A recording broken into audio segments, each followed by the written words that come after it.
I thank you for the invitation. It's really a pleasure being here.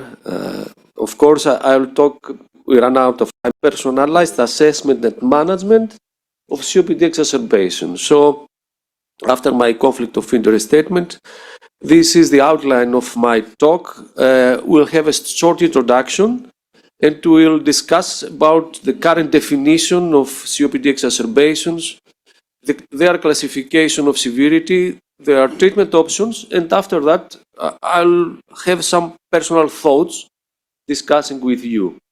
So actually, it is well known that the exacerbation of COPD are a central event in the natural course of the disease, play a central role in morbidity, progression, and mortality of the disease. And as we can see here, not only COPD is a heterogeneous disease, but also the causes of COPD exacerbation are multiple. So sometimes it's a bacterial infection, sometimes it is a viral infection, sometimes it's both. And sometimes we cannot find at least the cause of COPD exacerbation, maybe the increased pollution or heat, as already said. It is also well known that there are acute effects after the COPD exacerbation and long-term effects. And according to pathophysiology, it is well known, 2006, actually, the pathophysiological changes during the acute exacerbation of COPD. But it is well known again that a COPD exacerbation may lead to a faster decline in lung function, in worsening health status, and increased risk of hospitalization and mortality. And of course, all these things will lead to an increased direct and indirect cost of the disease, which is also an important outcome. So we know that patients experienced multiple exacerbations per year, have a faster lung function decline.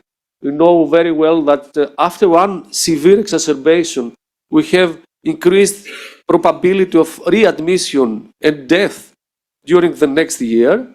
But this is not the case only for the severe exacerbation. As you can see here, even one moderate exacerbation leads to poorest survival compared to those patients who don't experience any exacerbation.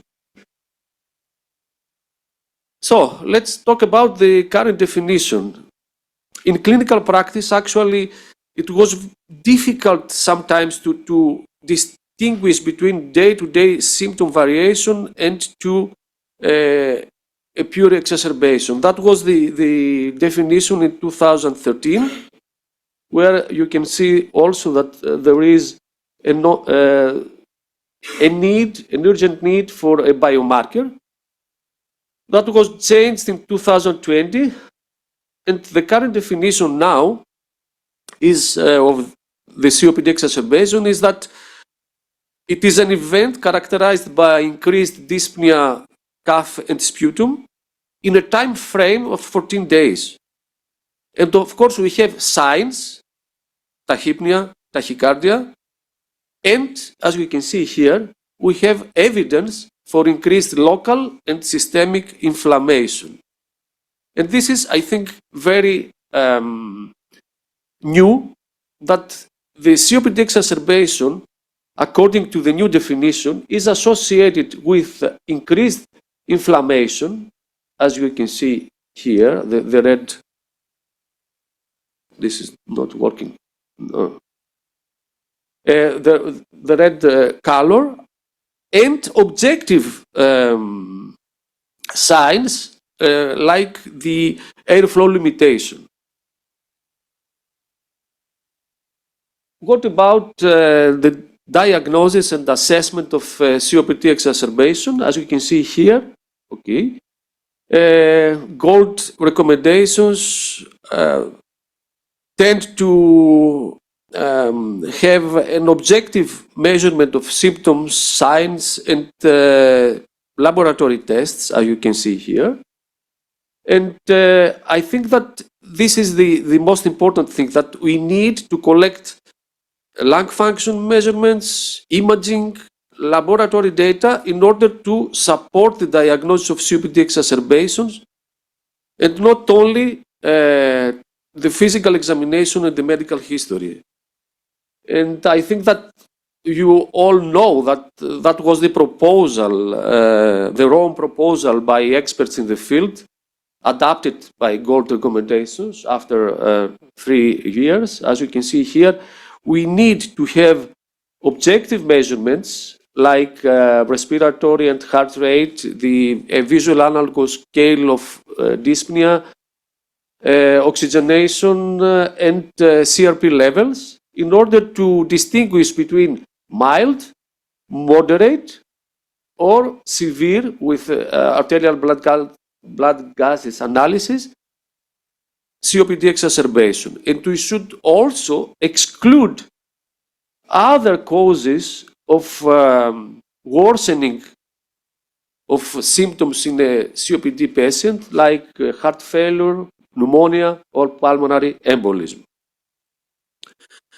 So we have also some indications for hospitalization, assessment of patients in a hospital, and also some indications for the management of severe exacerbations, and indications for the management of exacerbations follow the ABC and NIV approach. Actually, we need short-acting bronchodilators, systemic corticosteroids, and antibiotics. And as you can see here, of course, we have the option of non-invasive mechanical ventilation in patients with acute respiratory failure.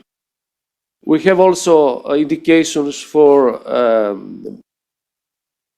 the hospitalization, the non-invasive mechanical ventilation, respiratory acidosis, and invasive mechanical ventilation to those patients who were unable to tolerate NIV or failure to NIV treatment.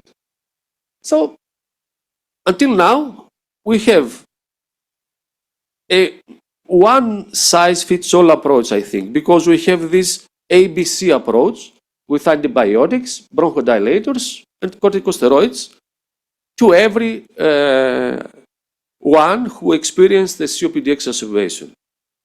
And of course, we have a lot of evidence. You can see here that bronchodilators and corticosteroids, for example, are based on evidence A. But is that the best approach? Because we know nowadays that we have different endo and phenotypes in COPD. So actually, you have already heard that there are different causes of a COPD exacerbation. Some bacterials, some viruses induced, and some we don't know why. Increased pollution, for example. We know very well also, and you can see that afterwards, that in some patients, exacerbations are characterized by T2 inflammation, 1/3 of the patients, for example, and not neutrophilic ones. So we have also different phenotypes with different COPD exacerbation severity, different also comorbidities. So as you can see here, we need to personalize the treatment of a COPD exacerbation according to these remarks. Actually, we know very well that Andonissen in 1985-87 described the exacerbation with increased dyspnea, sputum production, and purulence. So, in terms of antibiotics, if we have a purulent sputum, it is an indicator of infection, and we should give antibiotics. Of course, this is the case for patients admitted to the ICU. And in the case we have increased CRP or procalcitonin levels. What's new? The new is that we should give short treatment, 5 days, as you can see here.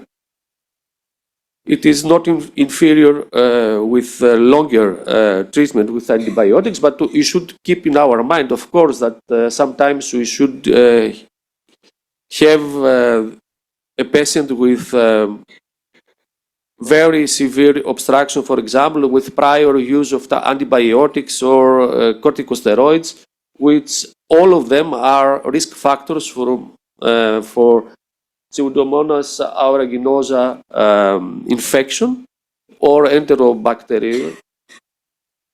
We should also have in our mind that sometimes there is a viral infection and we should give antiviral treatment. And that was the case, for example, in COVID-19. We were familiar to rapid tests and to PCR testing also to those patients. I think that the mainstay of treatment in a COPD exacerbation are bronchodilators. The new thing is that we should offer also magnesium sulfate, for example, in those patients, not only in bronchial asthma patients. There is a meta-analysis involved with 3 studies supporting that. Of course, we don't know if nebulizers, which is a clinical practice everywhere, I think, is superior than the use of MDI with a spacer. And I think that the breakthrough is in the field of corticosteroid approach. We know that systemic corticosteroids results to improvement in pulmonary function and smaller duration of hospitalization and better outcomes. There are no differences between IV or peros administration of corticosteroids. We know from this, the bigger study actually from Switzerland, that 5 days compared to 14 days of 40 milligram prednisolone is equal, actually, in terms of failure. But I think that there are at least 3 studies where eosinophils could serve as a factor for choosing treatment in an acute exacerbation of COPD. The first one is the pioneer study for Monica Bafadel. As you can see here, maybe you can see this way, there were patients with the standard treatment arm, and the other patients were randomized to a biomarker, blood eosinophils actually, treatment arm, and actually that was the study. The standard care group received 30 milligrams of prednisolone daily along with oral antibiotics. At the biomarker-directed group, they received, if they have blood eosinophils greater than 2% of the white blood cell counting, 30 milligrams prednisolone along with antibiotics, and in those patients with lower blood eosinophils, they received placebo for the same duration. So actually, as you can see here, there were no differences in terms of health status or treatment failure, and you can see that in that figure. That actually was the same design of study, the COP study, which was a multi-center study, and we have also the STAR-2 study in primary care. Again, we have a blood eosinophil directed care and the standard care, as we can see here, and again we have no inferiority according to these 2 strategies. And actually, I think that it is very well depicted that in patients where the blood eosinophils are high, the corticosteroids help in terms of FEV1 improvement or health status improvement. No differences in treatment failure. But is the case of a standard dosage of corticosteroids important? I think that I have already showed the study, but there is another study published 3 years before in CHEST, open label randomized trial. As you can see here, some of them took the standard dosage of corticosteroids, 40 milligram, and some other for 5 days, and some other with sophisticated algorithm. They took individualized, personalized those corticosteroids, and in those patients, the treatment failure was lower. So another option maybe.